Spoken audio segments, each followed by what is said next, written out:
with understanding the many cultures that make each one of us who we are.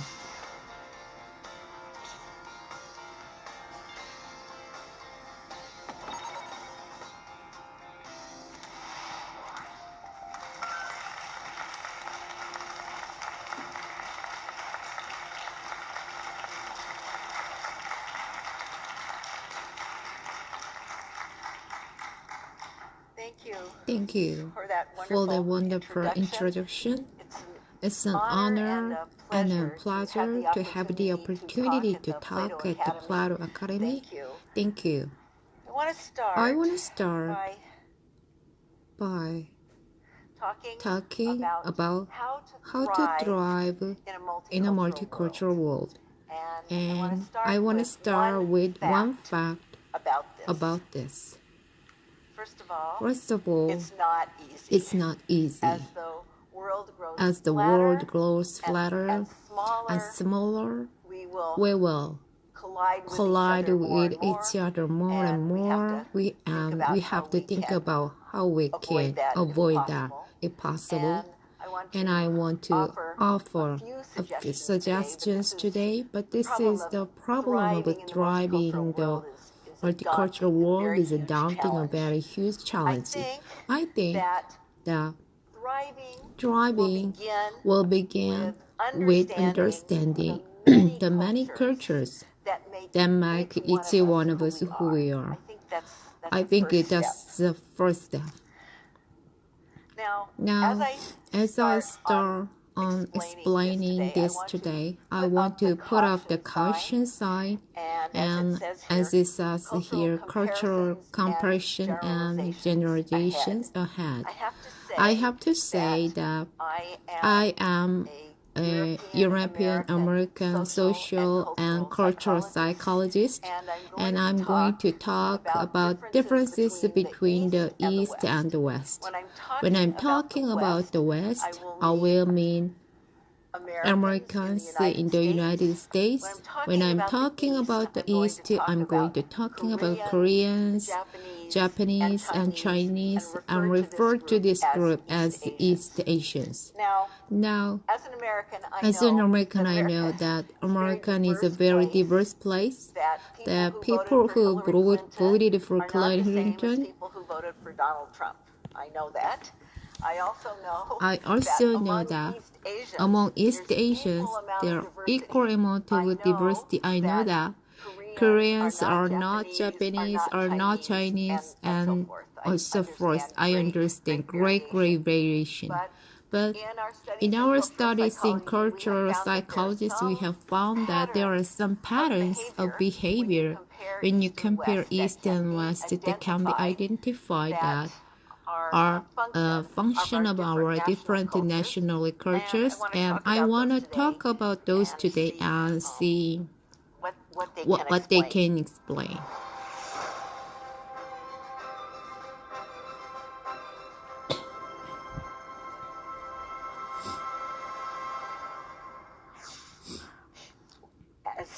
Stanford, I am a university professor. In that role, I have the opportunity to teach students from all over the world, many Korean undergraduate students and many Korean graduate students, and I've learned from them about some of the clashes that they experience when they come from Korea to the United States. Let me start by telling you, first of all, a story of one student who had been particularly helpful to me and looking at East and West pattern. Her name was Hee-jung Kim. She came from Seoul to study in Stanford to work on her PhD. Now, like most American professors in my seminars, I want the students to contribute to. I want them to talk and express their ideas and opinions. That's what I would expect. But with Hee-jung, there was nothing I could do that would get to contribute to the class. I couldn't get her raise her hand, talk. If I called on her, she would look at her hand, study the table, she just wouldn't contribute even if I said, next week I'm going to calling. She wouldn't say anything. So this was challenging to me. One day, I noticed on her email there was a proverb by this signature, and it said simply, "The empty carriage rattles the loudest." So it took me a while to understand that. I didn't get it at first, but I then realized this is what he's only telling the American professor that she thought very often the people that talk the most have the least to say. So this was fascinating to me. And I got to know his young better. I learned she had grown up in schools that looked approximately like this. These are schools where students are encouraged to sit calmly with quiet minds, to listen to the teacher trying to adjust their thinking, what the teacher is saying, trying to observe as much information as possible.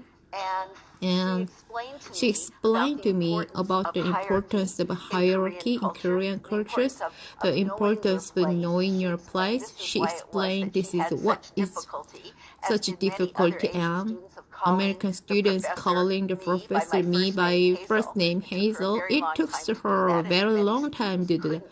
Many students could do that. It was impossible for that. They want to explain that it is the same in the classroom. When you're low in the knowledge hierarchy, if you're a junior person, a student, why shouldn't you contribute to the class? Why shouldn't you start talking unless you have a well-formed thought, a very clear idea? Then, only then, you're sure that it's right. Should you raise your hands? And if you're not sure that it's right, and if you're not sure you are the person that should be contributed, it's better to remain silent. So this was my first lesson. But I realized that his this experience, but many of other students in my class, the students, European American students, they had grown in a classroom that looked more like this. Or the classroom where students encouraged to put up their hands and to tell their unique ideas, to compete with each other, to try to argue even with the teacher, trying to influence the teacher, trying to debate, to stand out from the other students. Often in the classroom, students put up their hands even before they know what they are going to say, just to put their hands up to reserve a place. And so I began to see that there were real differences that were underlining these patterns of behavior in my seminar. And as I studied more about it with my colleagues and with students, I saw that these differences in classroom behavior reflected some very deep cultural differences in what is the right way to think, to act, to feel as a person. I saw, for example, that in the West we say the squeaky wheel gets the grease. What does this mean? This means that person who makes a lot of noise, the person who talks a lot of, who draws attention to herself, it is a person that will have power and influence. In the East, I think you might recognize some version of this, which is the dog who quacks the most gets shot. And this is a very different idea about standing out and drawing attention to yourself. It says that drawing attention to yourself, being different from others, might put you in quite a more vulnerable position, and it suggests that maybe that's not always be the best thing to do. That's what I want to talk about today. I want to show you some generalizations that come from a great deal of empirical work we have done, cultural psychology comparing East versus West, and I want to talk about where these differences come from, how cultures shapes this difference. When I want to talk about how some of these differences relate to being happy and to having a good life. So let me summarize a lot of this work through a few quizzes. I start with this is quiz for you. You have to particularly task. So suppose I offer you a handful of pens, 5 pens, and I say please take one as a gift. And there are 4 of one color, say orange, and one of another color, say green. So let me see how show hands up. How many orange pen? The orange that is the majority. Let me see the raise your high hand. I want to get an estimate. Okay. Quite a few people say orange. Okay. Hands down. Now let me see shows hands for how many people will say that want the green pen, they want this unique in the majority. Okay. There's a lot of people in here that like the unique pen, and I just say that about, I don't know, how about half and half? Let me show what the data show from this study have been done many times. What you see is that most of the time once this have been done in East Asian, this includes Korean, Japanese, Chinese, many different examples. East Asians tend to say that they prefer the pen, that there is most of the pen that's in the majority. What Americans tend to say, no, I don't want that pen. I want the one that's distinctive, that's the green pen, that's the pen that stand out. And so I think a group that likes the distinctive pen.